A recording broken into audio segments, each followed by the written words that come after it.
We have been locked in a technical session.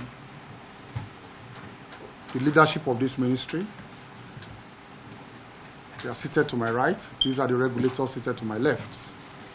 And we as a ministry, we have been locked in technical session with the heads of these agencies, the regulators, and to assure and reassure Nigerians that we are taking every step as a ministry to ensure the safety of the lives of Nigerians who decide to fly by air, decide to travel by air.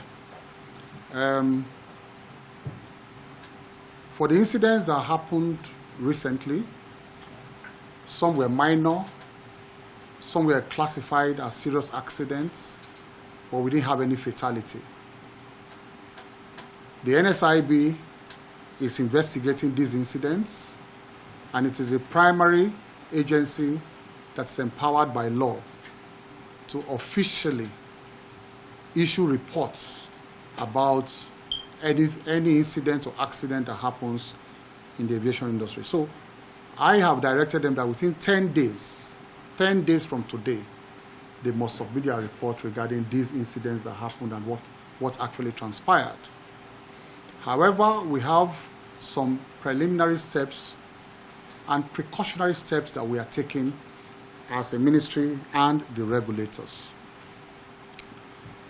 Because of the incident that happened yesterday where a plane bound for Abuja ended up in Asaba, we have listened to the transcripts from the tower to the pilot. The transcript was produced by NAMA, because NAMA is in charge of recordings and navigational issues and radio communication. It was clear that when the pilot was taking off from Lagos, he was headed to Asaba, not Abuja, whereas the flight ought to be a flight headed for Abuja.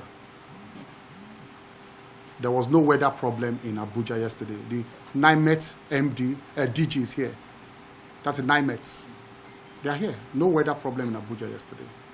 It was a question of a wet lease plane where the pilots and the crew were all foreigners, not Nigerians. And that is what a wet lease is all about. A wet lease, they will give you their plane with their crew, with their pilots. And so they were not familiar with the Nigerian terrain. From the transcript we heard,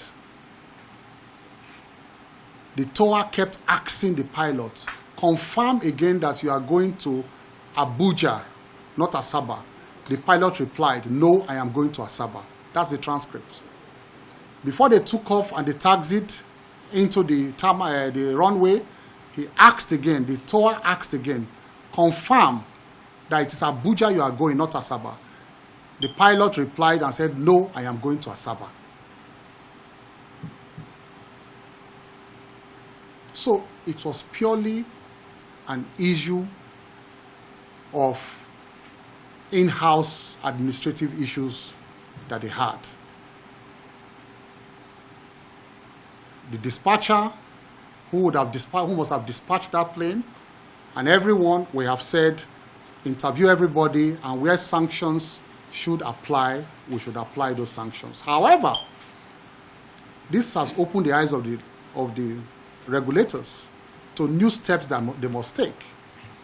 And I have spoken with them now, and we all agreed that henceforth, all wet leases coming into Nigeria,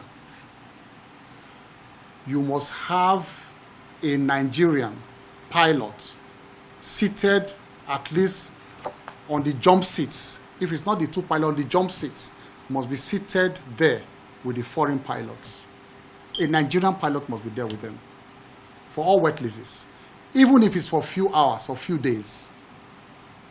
I've also directed NCA that within the next 72 hours, they should summon all pilots and crew who are operating wet leases in Nigeria for further briefings. All of them. I said within 72 hours they will meet all of them because the lives of Nigerians were at stake.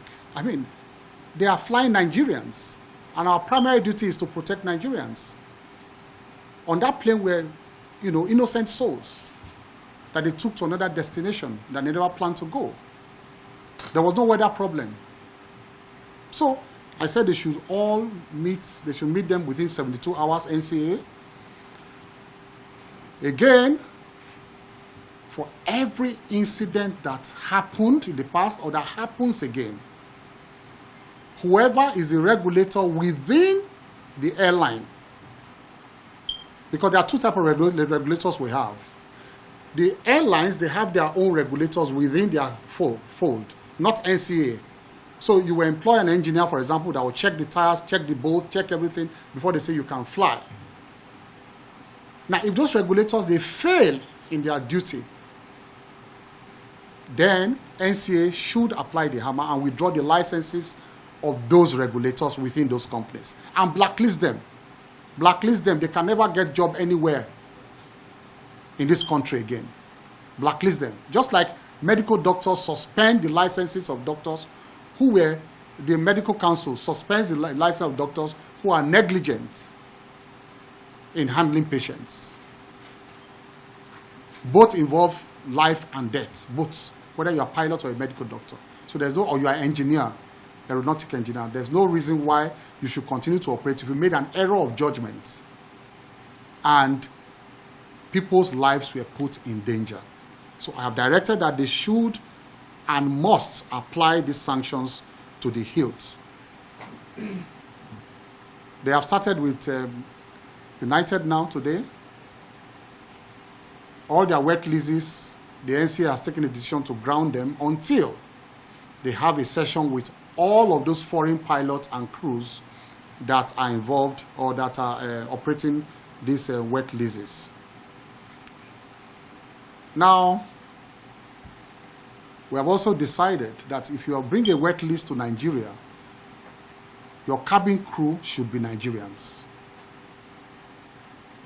The pilots can be foreign pilots because they normally bring the plane in, but the cabin crew at least should be Nigerians so that Nigerians don't see people, must see people on the plane who they can interact with. Not people who will be making announcements and they don't know the kind of announcement they are making. I don't know why the passengers, for instance, on that plane, before it took off, normally the cabin crew will announce, "Welcome to this flight, we are taking off now from Lagos to Abuja." So if at that point the cabin crew announced that we are taking off now to Asaba, everybody would have shouted, "No, not Asaba, we're not going to Asaba." So what happened? So these are minor details we are still going to find out, but these are the recordings we saw that the pilot was clear that he was going to Asaba, whereas his flight plan was supposed to take him to Abuja. We have reviewed all the incidents that happened, last few weeks. Ibadan, ValueJet PH, Max Air, United. We have reviewed all of them, and the reports will be ready in 10 days' time. But also, we talked about consumer protection. We are also not blind and deaf to the cries of Nigerians of recent about delayed and cancelled flights. The law is there.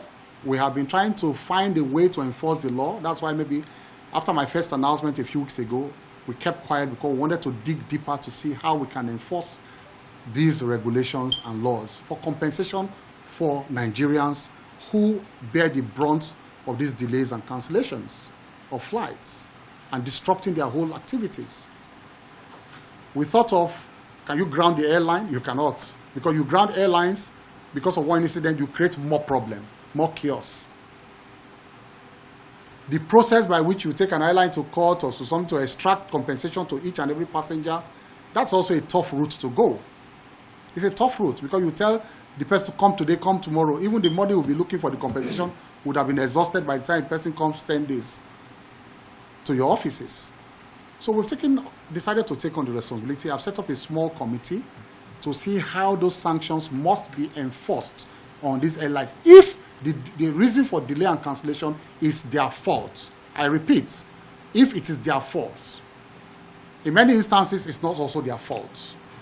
Where you have bad weather, you have acts of God, you have bird strike, But where it is their fault, they must pay compensation. I told them that the last time they came here. And what I am immediately thinking about is that if your flight is delayed or cancelled, if you don't get cash back, you should be able to get some rebates if you buy the next tickets. We should put it as I told the NCA, go and work it out. I've set up a committee, work it out, how we are going to generate a code to give to that passenger. He appears in 3 months' time at the airport and says, I was the one that was affected last August. This is my code. And the code is there in the system. Whether it's a portal or something, but those who are tech savvy, they are working on it. So by the time a person is buying the next ticket, the person will buy 25 or 30% less of the amount. That will assuage their feelings. Nigerians, we have to find a way to enforce the law. So we are concerned about all of this, both customer satisfaction and the safety of, airline passengers. We are concerned. That's why we try to address these two issues. So thank you very much. Any question?